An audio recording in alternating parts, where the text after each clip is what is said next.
Ladies, are you in a new season of your life? Are you searching for clarity in your career? Do you need the freedom to focus on yourself?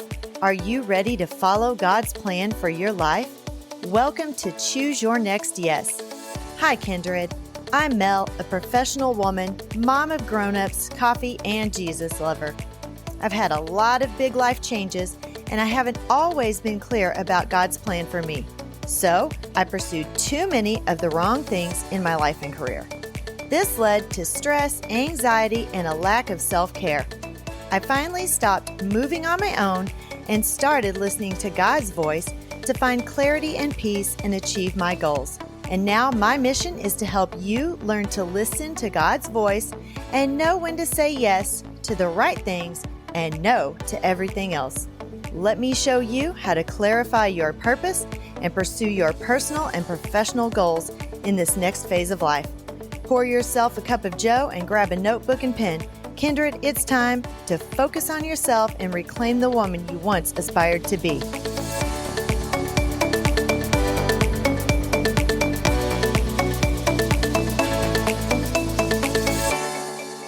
Do you want to get clear on God's plan for you in this next phase of life, now that your kids are living their best lives and aren't as dependent on you?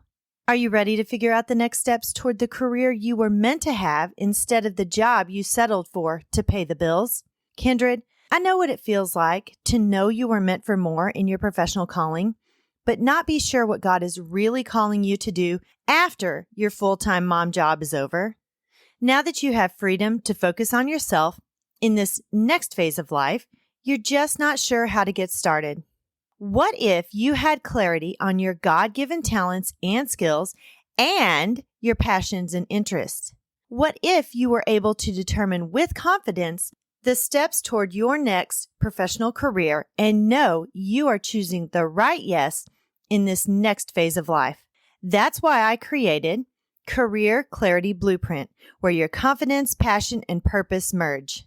In this program, I teach you how to get unstuck and clarify your spiritual gifts and talents, identify your passions and interest areas, and claim your new career as a marvelous midlife woman. You will walk away with a blueprint to determine where your gifts and talents align with your passions and interests for your next professional adventure. If you're ready to focus on yourself and your career, don't miss your chance to fill one of the 5 slots I have available for the remainder of February at a discounted price. Once the February slots are filled, the price increases for March sessions. If you're ready to empower yourself with confidence and clarity, email me at melvandevort@gmail.com and put Career Clarity Blueprint in the subject line.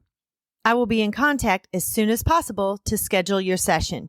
Or you can click the Career Clarity Blueprint link in the show notes and schedule your Career Clarity session. The first 5 ladies to schedule will receive the discounted price. All links will be in the show notes so you can easily schedule your session. Ladies, take that first step toward career clarity and reclaim the woman you always aspired to be today. Welcome to Quick Tip Tuesday. Today, we're going to talk about Goal Setting 101. I'm going to give you 4 steps to make sure that you are on the right track with your goal setting. Tip number 1 when setting goals is to pray about the goals that you should set and then pray about the success of those goals. When you're setting those goals, consider small goals and big goals. A small goal may be to drink 70 ounces of water daily or to keep your kitchen sink empty every single day. A big goal may be to buy a house or publish a podcast. Tip number 2, write them down. Write out a complete goal statement about where you want to be in a year and keep it available to refer back to. This helps with staying on track. Tip number 3, post the goals where you can see them often. You might want to post them in your planner that you use all the time. You might want to post them in your bedroom or bathroom so that you can see them every day. I have a sticky chalkboard on the back of my door that leads out of my house. Yes, I have no window in that door since I'm in an apartment, but you can get the rolls of the sticky chalkboard that you just peel the back off of and it just sticks to whatever surface. And I have things written on that. You can also get a whiteboard. You may have whiteboards hung in your house. In the past, I have always had a whiteboard that I could write notes to my kids or to myself on. And I had that hung where it was easy to see and everybody had access to it. That's a great place to write down some goals. You can also set reminders in your phone to alert you to drink some more water or to take some extra steps. My little Fitbit tracker that I wear, it tells me that I need to take 250 steps every hour. And when I get to the end of the hour, it gives me an alert about 10 minutes before that hour is up. And I'm able to go finish out those 250 steps if I haven't gotten those in during that time. Number 4, use a goal tracker to keep you motivated. A goal tracker can be simply handwritten, or you can use a digital goal tracker.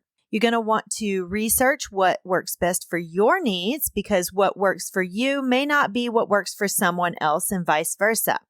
A couple of ideas would be Trello or ClickUp. Some of those goal trackers have some expense to them, so you'll have to do some research on that as well. And your phone likely has a health and wellness app that you can track health goals on and keep you aligned with your goals, especially if it is to do with your eating habits or your water drinking or your steps, your exercise, any of that. You can track that on there. There's also apps. You might even be able to track time with God or meditation time on that health and wellness app as well. I have a devotional app that I use and it sends me reminders to pray at certain times of the day. And it also reminds me if I get to the end of the day and I haven't opened the app to do a devotional, it will remind me that I need to do that for the day. And of course, there are badges associated with that, so it keeps me motivated. And I love spending my time with my Jesus. It's just sometimes in the morning when I get up, I might be a little bit rushed if I have to get somewhere really early and I may not have that time to sit as long as I want with God and get that taken care of. So I need to get that done during the day, and that helps remind me. Also, these things help keep you accountable. Make yourself accountable by setting these reminders, making things visual, and don't get discouraged. If you get off track a little bit, that's okay. If you miss drinking your water one day, not a big deal. Make sure you get plenty of water the next day. Make sure you get plenty of sleep the next day or whatever it is that you're trying to do. All right, friends, I hope that this has inspired you to set some goals and keep yourself accountable. And may the Lord bless and keep you. May his face shine upon you and be gracious to you. May the Lord lift you up and give you peace. Have a great Tuesday, my friends.